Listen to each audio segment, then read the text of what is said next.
So we like to see the Tilia working into it. Welcome, Larssen. We do. Hello, Larssen. So congrats. Yeah, thank you. Yeah, why you're not so happy? I mean, it was a rough early game, but I mean, I'm happy I came back and was still really strong, even if I was really behind early. Yeah, I agree. Let's maybe get the replay up again if we can for production. I don't know, but we just kind of had the early game by Excel because you probably think that you messed up, but on the other side, Excel actually played it really well. But what was your read on kind of the early ganks and the early issues?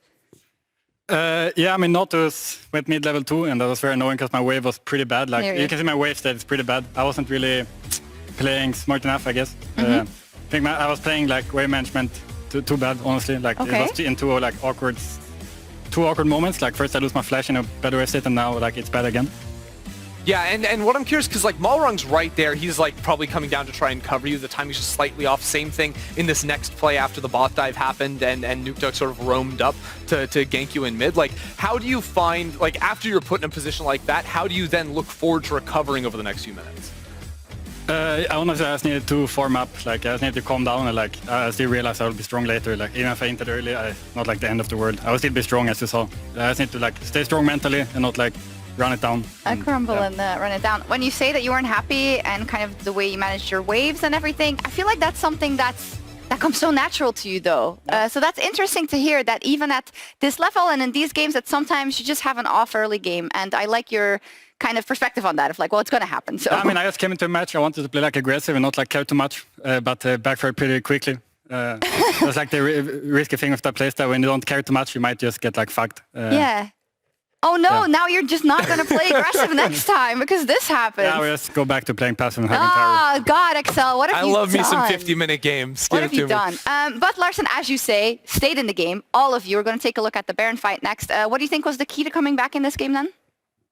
I think here it's already won. Like at this part of the game. I mean, their comp is honestly so bad. I think in 2 hours if they're not like real ahead. I don't think they can play team fights ever. So at this point, I kind of knew the game's over. Even though actually, I think here we're almost through the game. No, I feel it was close. Yeah, pretty close. Here we're almost through the game. I'm actually not sure what happened. I think we failed our engage really hard. Yeah, it was a 5 versus 4. You went in on them, and then I think Nukeduck actually came in the backline and sort of like took your attention away with the stolen Recon ultimate, and then turns it around with all the sustain to actually get a kill and force it into a 5v4 where Excel then try to force the Baron, but then you sort of like, I think Odo baits them all into your E. Yeah, I mean, that's the thing. Like, we're so ahead, they can't really fight against us, honestly. Like, my champ is so broken against their champs. They're all like melees. How do they walk through this? Yeah, exactly. It's true. That's the Freddy 1-2 outdraft. Talk to me about your Tilia, Larssen, because 0-3 before this one. You know, you were workshopping it a fair bit. So where do you think you've improved your Tilia gameplay in this one? Except for laning phase. I mean, I probably played it like 100 games the past 2 weeks just to like get good at it. Because I was losing every game as you saw. And then this game I was 0-2 in lane. I was like, oh shit, not another one of these Tilia games. But yeah, I mean, I came back somehow, so. Yeah.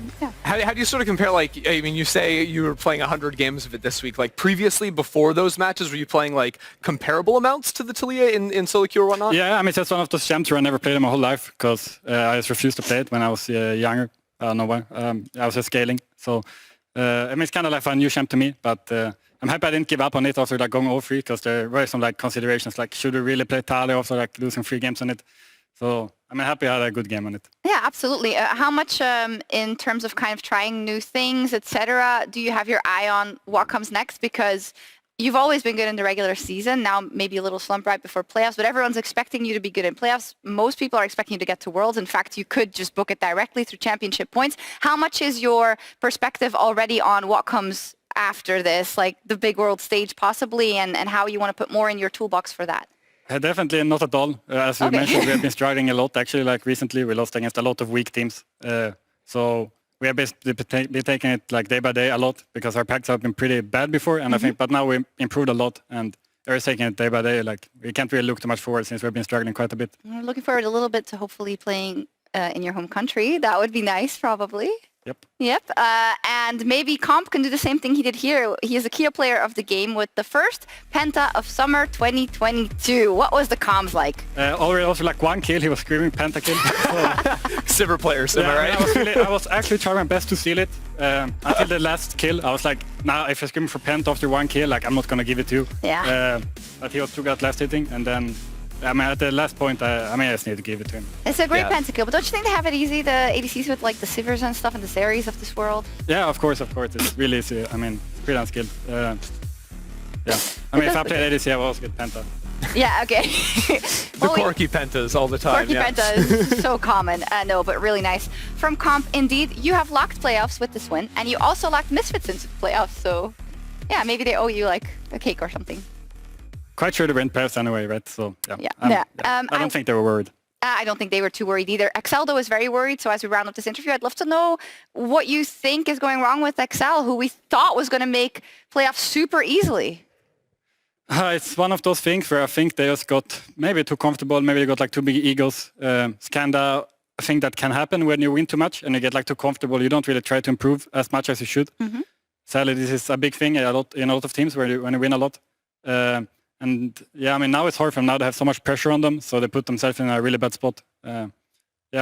Yeah, I think for Excel, like this was the match that they could lose, sort of going into the weekend to still have a chance, and they need to get a couple of other wins. They were on red side, though. Yeah, they were on red side, and I liked the idea of trying to play much more around mid lane and then like get a really strong draft in the bottom lane for Patrick, but just didn't work in the end. It didn't work, but Rogue booked their ticket to the playoffs. Awesome to see. And before we head to the break, let's remind you of the Warner Song of the Week, History by Joel Corey and Becky Hill, and make sure to check it out on the official LEC Spotify playlist. We'll be right back with Fnatic versus Astralis.